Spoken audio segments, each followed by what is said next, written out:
When many acts of sacrilege had been committed in the city by Lysimachus with the connivance of Menelaus, and when report of them had spread abroad, the populace gathered against Lysimachus because many of the gold vessels had already been stolen.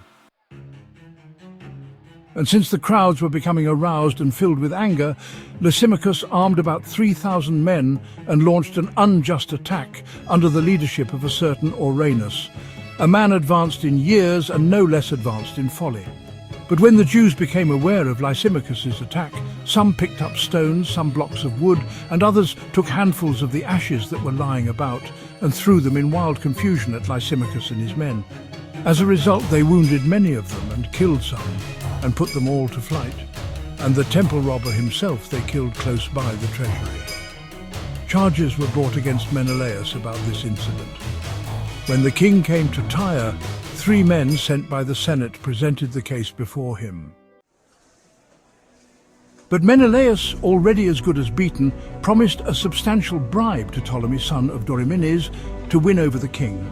Therefore Ptolemy, taking the king aside into a colonnade as if for refreshment, induced the king to change his mind. Menelaus, the cause of all the evil, he acquitted of the charges against him, while he sentenced to death those unfortunate men who would have been freed uncondemned if they had pleaded even before Scythians. And so those who had spoken for the city and the villages and the holy vessels quickly suffered the unjust penalty. Therefore even the Tyrians, showing their hatred of the crime, provided magnificently for their funeral. But Menelaus, because of the cupidity of those in power, remained in office, growing in wickedness, having become the chief plotter against his fellow citizens.